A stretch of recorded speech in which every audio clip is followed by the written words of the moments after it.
This is my OnePlus 6 phone that I've been heavily using every single day for over 7 years, and it's still a completely viable daily driver.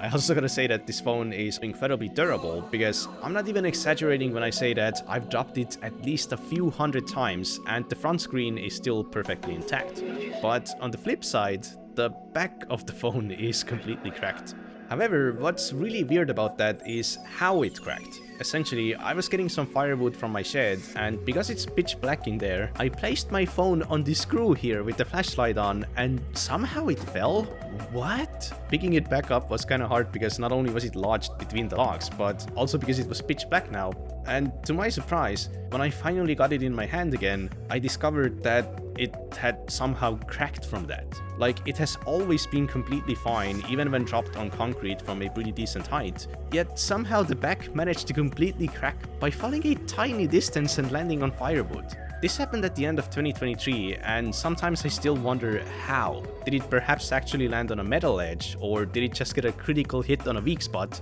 I'm not sure, but regardless, other than that, I'd say that this phone has been pretty damn durable, and this entire time, I've been using the default case that came with the phone, as well as the pre-applied screen protector, which I actually removed a year ago because it had gotten really worn out over the years. But thanks to that, the screen was still completely scratch-free. Not only that, but everything on this phone still actually works. All the previous smartphones I had eventually developed issues with the mini USB charging ports, like they'd either not charge at all anymore or only charge when you hold the cable at a specific position, as well as the SIM card slots randomly not detecting the SIM anymore, so I always had to reseat it and hope that it works for another 2 hours. I also remember that all of those old smartphones had performance issues where they just generally become really laggy and underpowered. I remember using those RAM cleaning apps that shut down background processes to make the phone a bit more performant, but when it comes to this phone, despite having owned it for much longer than any of the previous ones, I'd say that hardware-wise, it's still generally powerful enough that I don't feel like I need to upgrade for the sake of performance. I've actually had this phone for so long that if time would have progressed backwards, then it would have gone from 2018 to 2011, where I was still using my Sony Ericsson that wasn't even a smartphone. And ever since I bought this OnePlus 6, I've been using it daily for web browsing, Google Maps, email, apps such as Discord and so on, and especially Anki, where I have a near 2,600 day streak, for most of which I've been using this phone. So I've spent around an hour a day on reviewing flashcards on this phone on roughly 2,000 separate days. I'm surprised there is no burn-in of Anki at this point. And another really big use case I've had is the camera. It allows you to record 4K at 60 FPS, which is very important for me and one of the reasons why I haven't upgraded my phone, because even to this day, many budget phones don't have a 60 FPS option for 4K. The reason it's so important for me is because all my videos are 60 FPS and I recorded 4K already because it lets you crop the clips while still retaining acceptable quality. And actually, every video on this channel before 2024 that included camera footage was recorded only using this phone. I eventually did buy a Sony FX3 camera, but I don't always carry it with me, so I still use my phone for my videos as well.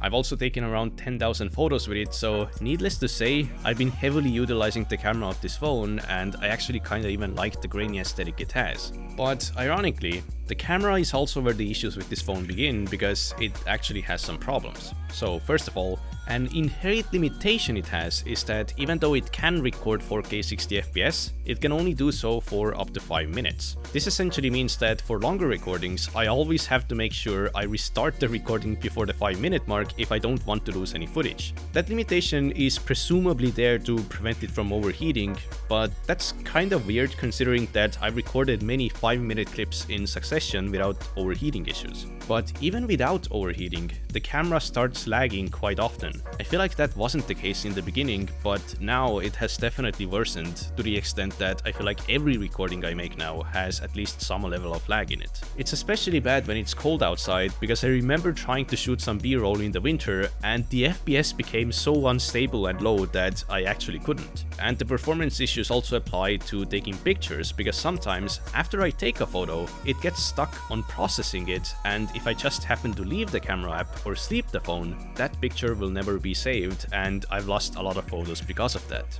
Like, I remember this one time a really big dog was randomly in my yard staring at me, so I quickly took a picture, only to later discover that it never actually saved. Those issues are especially exaggerated when the battery falls below 15%, where it automatically decreases the performance to the extent that the phone just becomes too underpowered to handle the camera. Also, I have a 128GB model, so of course when I record 4K 60, the storage gets full very quickly, which isn't really a big problem because I can just transfer the files and then just delete the footage I no longer need, but it has this bug where for some reason it sometimes just doesn't delete the video files properly, so I've had moments where the storage was completely full, yet my gallery and the recently deleted area was completely empty. And eventually I used a third-party app called Disk Usage, where I discovered a hidden folder named OnePlus Recycling Bin that was taking up all the space, so to this day I occasionally have to empty it from there manually. There are of course many other small software related issues as well, such as Gmail not giving me notifications for whatever reason and so on,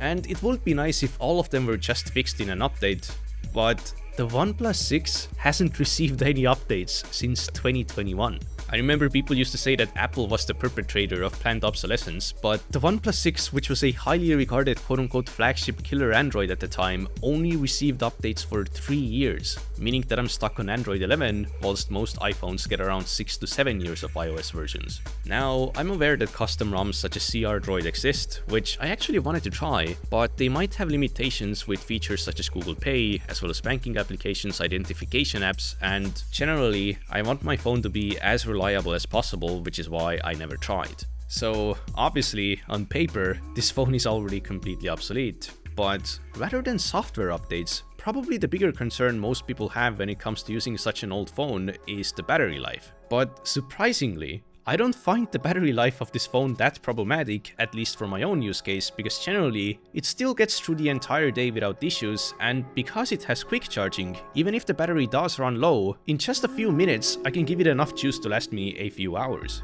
But of course, a part of that is that I don't really do anything that intensive on my phone other than using the camera. And yeah, when I do record 4K videos, it does drain the battery very quickly, so if I need my battery to last, I need to be careful not to use my camera too much. In fact, this one time when I was in Japan, I went to Tokyo by train, and because I was doing Anki, using messengers, Google Maps, and occasionally the camera, late at night when I was about to take the final train to return back home, my phone ran out of battery and I ended up taking the wrong train because of that, but luckily, even though I arrived at the wrong station, I at least knew how to walk home. Now, when that happened, I kinda started thinking about replacing the battery, but at the same time, it kinda felt like a waste to invest more into this phone if I might eventually replace it anyway, so I instead just got an overkill battery bank, which kinda solved the issue. However, there's a chance that the real reason behind this phone becoming laggy, especially when using the camera, is actually because the battery has deteriorated to the extent that it worsens performance. It sounds counterintuitive, but it seems that an old battery can indeed negatively affect performance, especially if the operating system detects that and starts throttling the phone. For example, often when I wake up in the morning, my phone is very slow for a few minutes, and during that period, it somehow also drains the battery by 10% or so, and that usually happens when the battery is already quite low. So there's a chance that issues like this, as well as with the camera and so on, could all be fixed just by replacing the battery, and to be honest, a battery replacement doesn't even seem to be that expensive, so I feel like it will definitely be worth it. But there is another issue this phone has, which is that every 1 out of 5 phone calls or so, my voice becomes robotic and starts cutting off to the extent that nobody is able to hear me anymore, and the only way to fix that is just to cut the call and call again. Now, if this is a call with someone I know, then it's just a mild annoyance to both parties involved, but when it happens during actually important calls, for example with a service center where you most definitely don't want to disconnect the call, then it becomes problematic, especially because it makes you feel like you cannot rely on your phone for phone calls. It also has other quirks such as not being compatible with the public transportation pass in Japan and so on, and all of those things combined make me feel like perhaps it might be finally time to upgrade. The reason I haven't upgraded yet is simply because there was nothing compelling to upgrade to. New phones just didn't offer anything significant enough for me to feel like it would be worth buying them. But this year, that finally kind of changed because now there are 2 phones that I've been contemplating between. The first is the iPhone 17 Pro Max. Ironically, my first smartphone ever was actually an iPhone. I don't remember if it was the iPhone 2G or 3G, but it was from a time where iPhones still weren't able to record video. From there, I upgraded to an iPhone 3GS by buying it off a classmate for 25 euros and then fixing the battery for an additional 50, and the 3GS was able to record video, but even by that time, those iPhones were pretty old and underpowered, which is why I eventually ended up buying a 200 euro Android instead in something like 2013. But the reason I once again became interested in an iPhone is first and foremost because of the camera. Not only is it just overall pretty good, but now it also has an upgraded telephoto lens that lets you zoom in much more without losing clarity, and for me that's a pretty big deal because I often zoom in on random details in my videos, and actually one of the biggest shortcomings of my current camera setup is that I'm not able to zoom quite as much as I'd like to, which is also something that I cannot easily solve by just buying a new zoom lens that costs around the same amount of money as the iPhone, because all of them have their own shortcomings, ranging from being too big, having no stabilization, being too dark, not being wide enough, the zoom ring being too stiff for handheld zooms to be stable, and so on. And more importantly, often when I need to zoom the most, I don't even have my camera with me, so the iPhone will give me an incredibly flexible camera that I'd always have with me. And the reason I say it's flexible is because keep in mind it also has a very good ultrawide and macro lens. Now there are of course other phones with situationally better cameras such as the telephoto lens on the Xiaomi 15 Ultra, but the iPhone also has other benefits such as AirDrop and the overall ecosystem, as well as being generally well built with great battery life whilst also being durable and so on, and at that point I'd rather just go with the iPhone. The reason I mention durability is because I often use my phone to record in scenarios where I wouldn't want to bring my real camera, such as during extremely dusty renovations and so on, so dust, water and drop resistance is something I kind of do value. Which is kind of ironic because the only other phone I'm interested in is the Fold 7, because it folds. Now, I never thought I'd actually be interested in a foldable, but that's because most of them just weren't very good.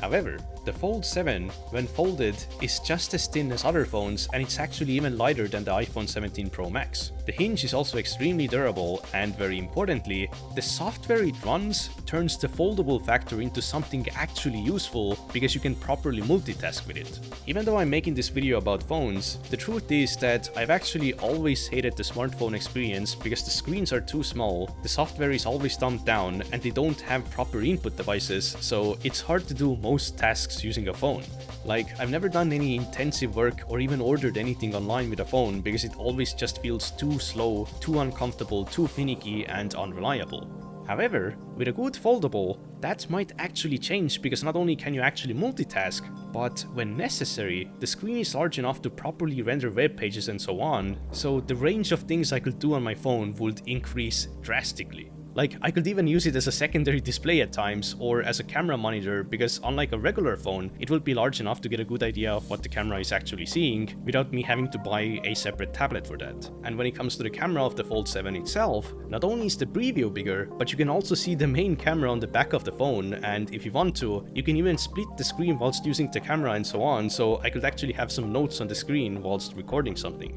But ironically, the camera is also the downside of the Fold 7 because its telephoto lens is much weaker compared to most other flagships, and the same seems to go for the macro lens when I compared it to the iPhone. So, on one hand, I feel like the Fold 7 would give me opportunities that I never had before by turning my phone into a much more versatile multi-purpose tool, but on the other hand, the versatility of the iPhone's camera is genuinely so good that it has a separate value of its own. Like, even if it wasn't a smartphone but just a slab with a camera, I'd still find it useful. Now, obviously, I have already been looking at comparisons of both phones, and ironically, a lot of people who own both end up not being able to make the decision either, so they just keep and carry both of the phones at the same time, because the decision truly is that difficult to make, I guess. That being said though, I'm currently leaning more towards the Fold because I've also never had a foldable, so it might be an interesting experience, and like I already explained, it truly does seem to be more useful than a regular slab phone. But on the back of my mind, I do feel like there might be potential unseen issues with the foldable when it comes to its durability, battery life, software, and just whether or not I'd actually make use of the large screen as much as I think I would, in which case I might as well just get a better slab phone instead. But on the iPhone side though, I actually feel like I might not really like iOS that much because from what I've seen, It has quirks such as not having a universal back button, which is going to make certain apps and websites really annoying to use, and it seems to be riddled with slow action blocking animations and other typical Apple UX issues. But of course, another really viable option is just to wait another year for the Fold 8 and the rumored iPhone Fold to come out, either of which might make this decision very simple. But I'd already benefit so much from either of the phones, and even if the iPhone Fold does come out, it's most likely going to be just two Airs glued together with a downgraded camera compared to the Pro Max, as well as potentially worse software than the Galaxy Fold, which by that point will be on its 8th version already. And also because I no longer trust Apple when it comes to making good multitasking and window management software designs. So even though I did check out both of them in the store, I still haven't bought either because I just don't know which one to get, so if you wanna see which decision I end up making, including perhaps just keeping my OnePlus 6, you can subscribe to eventually find out, and I'll see you in that update.